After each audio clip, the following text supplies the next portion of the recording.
saw something that was, frankly, um, this much of a disappointment in terms of an attack on someone's child was a similar moment in 2004 where both John Kerry and John Edwards mentioned the fact that Dick Cheney had a daughter who was a lesbian. Yes. Thinking, apparently, we can only surmise, but we believe that they thought that evangelicals would be turned off from the Republican ticket if they knew that. It just goes to show you how much they don't get it. That ultimately the message of the gospel is one of love and forgiveness and restoration and healing. And in this particular case, I really have a palpable sense that with the attacks on Sarah Palin and now her 17-year-old daughter, that we've crossed a line. We knew that America that its politics had become too divisive, that the politics of personal destruction was dominating too much, but when you start dragging people's children into a campaign, start smearing them on the internet, start trying to turn them into a political football, I think the American people have had enough. And I think that there is a backlash out there at the grassroots brewing like we haven't seen in a long time. The last time I can remember a vice presidential nominee who came under this kind of an assault this quickly in such a vicious way was 20 years ago when George H.W. Bush picked Dan Quayle. They went after him on his guard service. They went after him over his name. They went after him over his family. And the result was the Republicans carried 40 states. And if I were the Democrats, I would lay off right now. Because this is energizing the grassroots of the party like I haven't seen in years. Yeah, no doubt about it. And in fact, the reality is most Americans, whether you're Democrat or Republican, one thing that I think the Democrats have not been able to count on, especially the liberal media as well, is that the Palin family, many Americans have a lot in common with the Palin family. Mm-hmm. And even as it relates to this whole DUI thing with her husband, for instance. I mean, here you had Barack Obama, who's admitted using cocaine, and they're all lathered up wrote about it in his book. Yeah, I mean, and they're all lathered up about a DUI conviction 20 years ago. All right, Ralph Reed, former executive director of the Christian Coalition, in fact, the first one, also now author. Craney?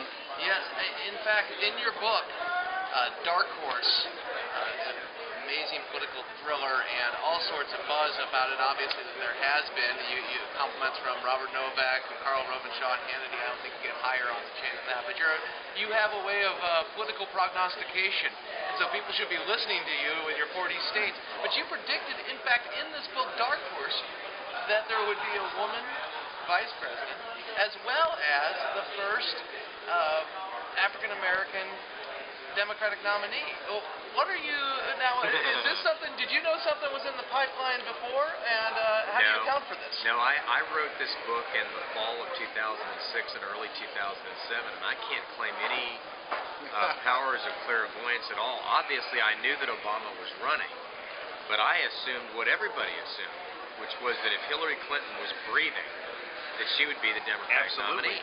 But honestly, I thought it would be a more interesting story if America had an African-American major party nominee. So I wrote that. Then I have the first woman on a national ticket since 1984, and it's a woman who's been a governor for less than 2 years. And so I guess life is imitating art. I got to tell you, I think you knew something there. Okay. Yeah. And I will say this to your listeners, to those folks out there who, like me, are you love politics and you're interested in how this game is played and the stakes for which they're played. The truth is, it's not just a game. It's about life and death decisions, war and peace decisions are made as a result of this election. And if you want to know what happens in the back rooms of a bitter, hard-fought presidential campaign that goes all the way to the wire, you will learn more about what really goes on by reading Dark Horse than you will reading any nonfiction book. Because I will tell you, it may be fiction, but Everything in that book is true. Based in fact. Now, Based in fact. let me ask you something, though, because I noticed that you carry this book around in a Barnes & Noble bag. Please do not tell me you had to go and buy this book just so you could show it to us. I mean, no, I didn't. Oh, good. I'm glad to know. But somebody else had it and gave it to me. But where can people find the book? Is it somewhere? They can get it on Amazon.com. They can go to RalphReed.com, which is my website, or they can go to any local bookstore. And look, I think on a serious note, obviously this is fiction. It's reads like nonfiction, but it's fiction.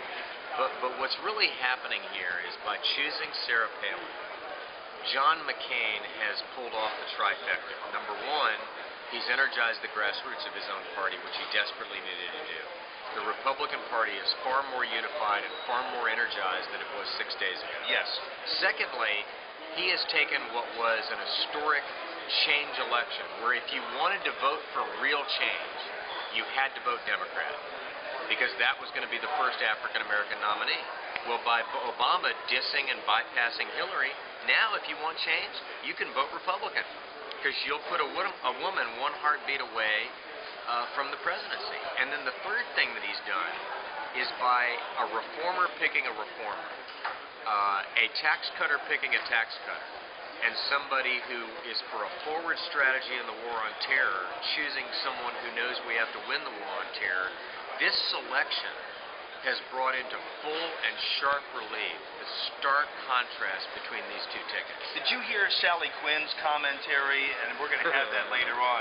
Sally Quinn commenting that because Sarah Palin has 5 children, that anybody with 5 children actually ought to be home taking care of them, and that evangelicals are going to revolt because Sarah Palin is imprisoned in her home taking care of children, as opposed to, and instead is the VP candidate. I mean, well, let me say this. I like Sally and I like Ben Bradley, and you know, she's a nice person, but on this one, speaking as the husband of an evangelical woman who is the mother of 4 children and who helps me run my company and then owns and operates her own domestic staffing company in addition to that, let me just say to the liberals and the feminists out there that you don't have a monopoly on wanting to see women rise as high and as far as their talents can carry them.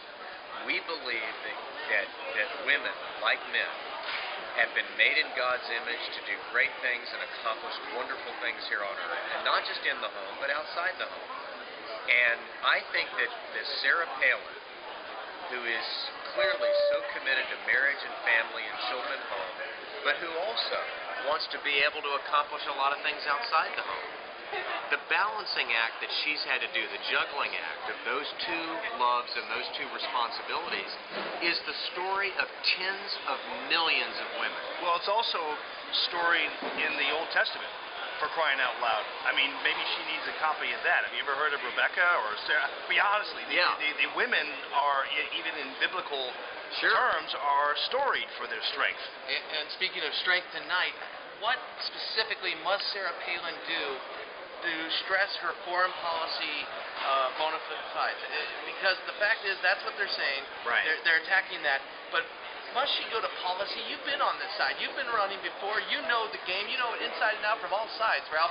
In this book, you predicted what would happen. So tell me what's going on in the back room right now. What's the key message? I think she needs to do 3 things tonight. Number one, she needs to introduce herself to the American people in her own words and on her own terms. I mean, you know, nobody really knew who Sarah Palin was for all practical purposes outside of the state of Alaska a week ago. And, you know, we've gotten this furnace blast of media coverage, but it's all been through the filter of the dominant media. Tonight is her opportunity to stand in front of tens of millions of Americans and introduce herself. Secondly, she needs to defend and advocate for John McCain. I think in that context, she can talk about the fact that he was right about the surge when nobody was right about the surge. I think she can talk about the fact that her son is going to be deployed to Iraq on September 11th, and that as a mother of someone who's serving, that she wants to see an Iraq that is a stable, democratizing ally in the war on terror on the border of Iran and Syria. This will be a transformational moment in the Middle East. So that's where she can talk about foreign policy. And the third thing she needs to do with a velvet glove, maybe with a touch of humor, but she's got to do it. She's got to lay a glove on Barack Obama. She needs to let everybody know tonight when she walks off that stage that she's not just a hockey mom and she's not just attractive, but she's tough.